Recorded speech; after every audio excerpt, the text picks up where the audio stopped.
लेकिन इस मजहब मुहज़्ज़ब की अजमत पे कमा हक हो खिताब न कर सके। बहुत बड़े बड़े मुवर्रिखीन मजहब इस्लाम की फजीलत पे लिखते रहे, लेकिन मजहब इस्लाम की अजमत पे उनकी तहरीर कमा हक हो अदा न हो सकी। ज़बानें खामोश हो जाती हैं, इस्लाम का डंका बजता रहता है, कलम सूख जाता है, मजहब इस्लाम का चर्चा बढ़ता चला जाता है। जो लोग मिटाने की बात कर रहे हैं वह लोग अपनी खैर मनाएं, इसलिए कि 14 साल तारीख हमारी बताती है कि जो भी इस्लाम दुश्मनी करने सामने आया है या तो वह जलील और रुस्वा हो गया है या फिर वह कलमा पढ़ के इस्लाम का कैडर हो गया है। यही है इस्लाम की तारीख। दुश्मन या तो हिदायत पा जाता है या फिर दुश्मन को वह सजा मिलती है कि दुनिया के लिए वह बाअस इबरत हो जाता है। मजहब इस्लाम का सूरज 1500 साल पहले मक्का मदीना से चमका और देखते ही देखते वह मजहब आज दुनिया के 200 से जायद ममालिक में फैल चुका है। ऐसा नहीं कि कलमा सिर्फ मस्जिदों में पढ़ा जाता है, बल्कि आज की तारीख में 60 से ज्यादा ममालिक ऐसे हैं जहां कोई कलमा पढ़ने वाला कुर्सी पे बैठ के हुकूमत कर रहा है, और 200 से ज्यादा ममालिक ऐसे हैं जहां एक मजबूत भारी तादाद कलमा पढ़ने वालों की है। हिंदुस्तान की सरजमीन में आज की तारीख में कमो बेश 35 करोड़ कलमा पढ़ने वाले मौजूद हैं। दुनिया की सबसे बड़ी आबादी मुसलमानों की इंडोनेशिया, वहां भी इतनी आबादी नहीं है जितनी आबादी हिंदुस्तान में है। पाकिस्तान में 15 से 20 करोड़ के दरमियान लोग हैं। बांग्लादेश में 12 से लेकर 15 करोड़ मुसलमान मौजूद हैं। अमेरिका में कई करोड़ मुसलमान। लंदन में ऐसा लगता है जुमा के दिन जब अमेरिका और यूरोप में मुसलमान सरों पे टोपी सजाकर मस्जिदों और इस्लामिक सेंटर की तरफ जाते हैं, ऐसा महसूस होता है कि अमेरिका किसी यहूद और नसारा का मुल्क नहीं बल्कि मुस्तफा के गुलामों का मुल्क है। चाइना और जापान में कम्युनिज्म है, वहां मस्जिदों की तामीर, मदरसों की तामीर और दीनी तबलीग पे हुकूमत की बड़ी गहरी नजर है।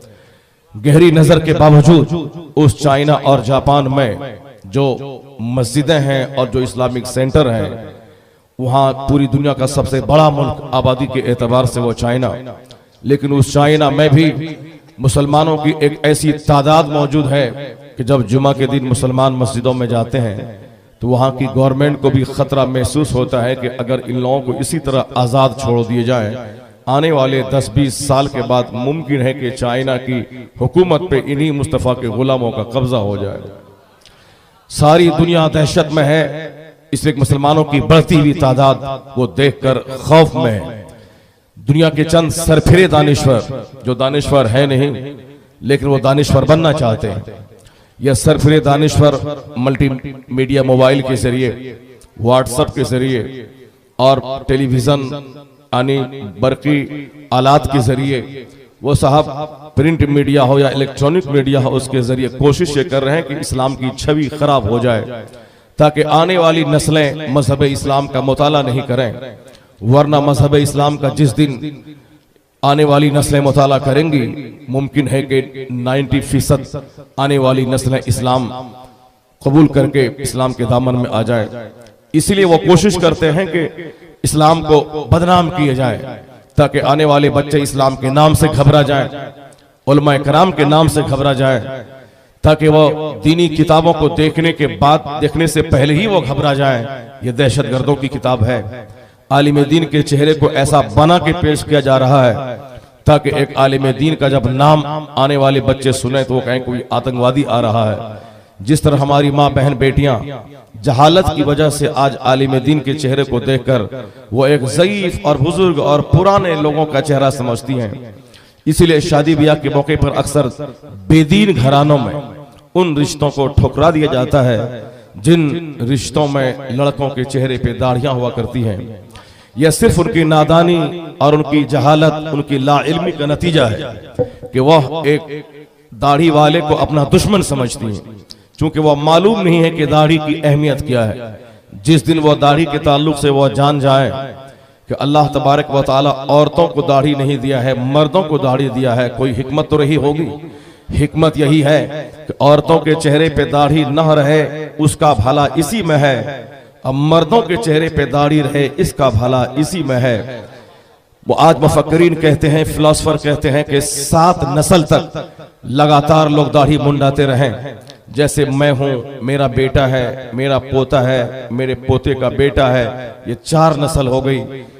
7 नस्ल तक लगातार अगर कोई दाढ़ी मुंडाते रहे तो 8वीं नस्ल का जो बच्चा पैदा होगा वो ना मर्दों और हिजड़ों का पैदा होगा, यानी कुव्वत मर्दानगी से महरूम वो शख्स पैदा होगा। इसका मतलब है कि जदीद साइंसी तहकीक की रोशनी में दाढ़ी के बाल की वजह से मर्द के बाजुओं में भी ताकत पैदा होती है, कुव्वत मर्दानगी भी पैदा होती है। और ये बुजुर्गों ने भी कहा है और आज के मुहक्किकीन ने भी कहा है, जिस मर्द के चेहरे पे दाढ़ी हो ज्यादा बच्चा तवल्लुद करने की सलाहियत उसके अंदर पैदा हो जाती है। लेकिन चूंकि ये हमारी बच्चियां, हमारी बहनें, हमारी बेटियां वो जानती नहीं हैं, इसलिए वो दुश्मन समझती हैं। ये मौलाना हमारे लिए हमको अब पर्दे का कानून बताएगा, मेरी आजादी पे ये हमला करेगा, इसीलिए वह आलिम दीन से कतराती हैं और इस तरह की बातों को अपने लिए बोझ महसूस करती हैं। तो उसी तरह अमेरिका, यूरोप के दानिश्वर फिक्रमंद हैं कि अगर अपने बच्चों को नफरत न दिलाया जाए आलिमों से, फिर ये बच्चे आलिमों की बात सुनने के बाद इस्लाम से करीब हो जाएंगे। इसलिए उनके नजदीक दाढ़ी वाले की छवि ऐसी है कि आतंकवादी की, जो सर पे अमामा बांध ले।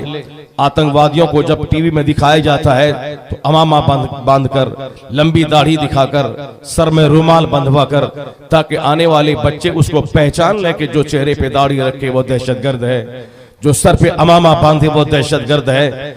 ये सिर्फ बौखलाहट और घबराहट है, इसलिए कि उसे मालूम है कि मजहब इस्लाम जो 1400 साल के अंदर में पूरी दुनिया में जो अपना दामन पसारा है, बुद्धिज्म को दावा है कि ये मजहब 10,000 साल पुराना है। हिंदुस्तान के हिंदुइज्म को दावा है कि मेरा मजहब कई हजार साल बिफोर क्राइस्ट, यानी हजरत ईसा अलैहिस्सलाम से भी बहुत कई हजार साल पहले ये मेरा मजहब आया है। लेकिन ये मजहब है कहां? हिंदुस्तान, श्रीलंका और नेपाल के खित्ते में बुद्धिज्म, तिब्बत, चाइना और जापान के चंद खित्तों में बुद्धिस्ट महदूद हैं।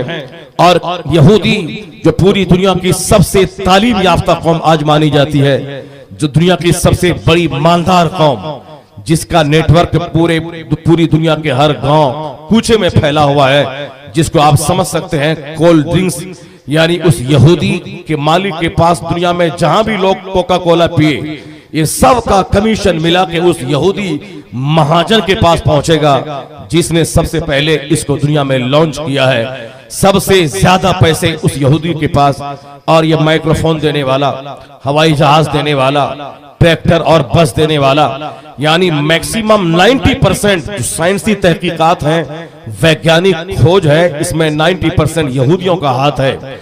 अब वो बहुत तालीम याफ्ता कौम, लेकिन इस्लाम की पक्की दुश्मन कौम, हर वक्त इस्लाम के खिलाफ मंसूबा बनाने में मसरूफ रहने वाली कौम, वो कहती है कि तो हम इस्लाम से भी पहले हम लोग आए हैं, लेकिन वह महदूद रह गए इसराइल के चंद हिस्सों में और अमेरिका में मुलाजमत करने गए। ये और बात है कि इल्मी धाक की वजह से वहां के नसारा पे गालिब आ गए, इसलिए मुट्ठी भर अमेरिका के यहूदी वहां के 95% नसारा पे हुकूमत करते हैं। ये यहूदी मुख्तसर है दुनिया में, इल्म की वजह से दबदबा उसका है, लेकिन इसकी तादाद बहुत कम है पूरी दुनिया में यहूदी की। बुद्धिज्म सिर्फ चंद मुल्कों में